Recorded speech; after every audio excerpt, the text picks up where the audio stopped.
पीकर दिखाइए। ये देखिए, ये आपका पीने का पानी है। ये आपका पीने का पानी है, इसको देखिए, इसमें बदबू आ रही है। केजरीवाल जी ने वायदा किया था कि 5 साल के अंदर मैं दिल्ली का पानी साफ कर दूंगा, यमुना जी में जाके नहाऊंगा, यमुना का पानी पीऊंगा। केजरीवाल जी, दिल्ली का पानी पी लीजिए, एक गिलास पी लीजिए, फिर देखते हैं क्या होता है। अस्पताल में मिलेंगे आपसे। तालियां तो खूब बज रही है आनंद, राहुल गांधी की सभाओं में भी, और बाकायदा वो अपने अंदाज में बोतल दिखाते हुए, या फिर प्रियंका गांधी को हमने सुना कि मोदी और केजरीवाल एक हैं। लेकिन कांग्रेस के इन दो चेहरों के बूते क्या बीजेपी और आम आदमी पार्टी को टक्कर कांग्रेस दे पाएगी? क्योंकि ग्राउंड पर बहुत हद तक जरूरी होती है, आप किसी भी लड़ाई में आपका संगठन कितना मजबूत है। तो क्या ग्राउंड पर उस संगठन में वो ताकत नजर आ रही है? सुमित, देखिए, जिस तरह से आपने बात की कि राहुल गांधी और प्रियंका गांधी की जो सभाएं हो रही हैं दिल्ली में, उसमें तालियां तो जरूर बटोरी जा रही हैं, भीड़ जरूर आ रही है। पर हमें एक चीज और समझना पड़ेगा सुमित, क्योंकि 1998 से 2013 तक का जो वक्त था, जो 3 विधानसभा के चुनाव हुए थे दिल्ली में, शीला दीक्षित के अंदर में कांग्रेस ने तीनों बार सरकार बनाई थी दिल्ली के अंदर।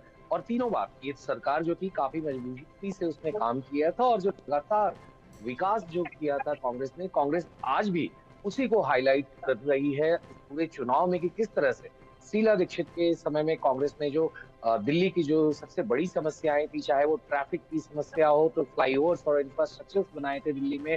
अगर पॉल्यूशन की बात हो, तो किस तरह से सीएनजी की गाड़ियां यहाँ पर, जो बसेस थी और जो ऑटो थी, वो सारे लेकर लाए गए थे कांग्रेस के सरकार के दौरान। और फिर चाहे सड़क की चौड़ीकरण की बात हो, वो सारी चीजें की गई थी। फिर जो जितने भी झुग्गी कॉलोनियों थे, उनको भी कनेक्टिविटी दी गई थी, उनके पास इलेक्ट्रिसिटी कनेक्शन वगैरह सारी चीज दिए गए थे।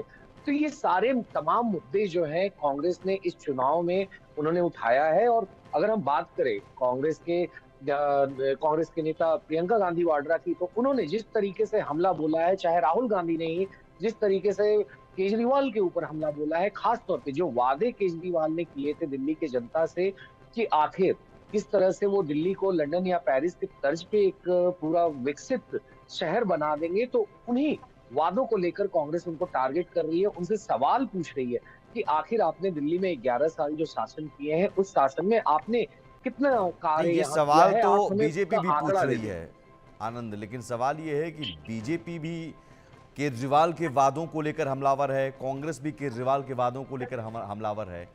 ऐसे में केजरीवाल के विकल्प के तौर पर सवाल यह है कि लोग बीजेपी को देखेंगे या कांग्रेस को देखेंगे, और इसमें सबसे बाजी वही मारेगा जिसका संगठन बहुत मजबूत ग्राउंड लेवल पर होगा।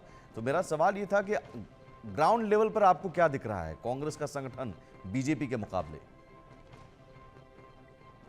देखिए सुमित, अगर हम बात करें कांग्रेस का ग्राउंड लेवल पे जो संगठन की बातें हो रही हैं, तो कांग्रेस का संगठन जो पिछले 10 साल में यहाँ पर जिस तरीके से उसमें एक ऊहापोह की स्थिति बनी हुई थी, तो इस बार उस स्थिति में काफी बदलाव देखने को मिल रहा है। चूंकि कांग्रेस का नेतृत्व जो है यहाँ पर, उसने इस बार अपने जो कैडर्स हैं, जो पार्टी के वर्कर्स हैं, उनको एक साथ इकट्ठा किया है। और ये एक बड़ी ही सफल मैसेज कांग्रेस देने में कामयाब हुई है कि इस बार जो दिल्ली यूनिट है, दिल्ली प्रदेश यूनिट है, वो कहीं ना कहीं संगठित होकर चुनाव लड़ रहा है।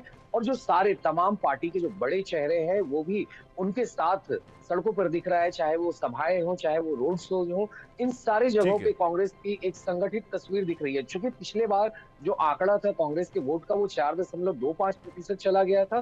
तो इस बार कांग्रेस चाह रही है कि वो वापस जो इनका वोट शेयर जो आम आदमी पार्टी में शिफ्ट हुआ था, तो कम से कम 12 से 15% वोट शेयर वो अपने पास इस चुनाव में वो वापस लेकर आ जाए। ठीक है, बहुत शुक्रिया आपका संजय शर्मा, बहुत शुक्रिया, शुभ रहा।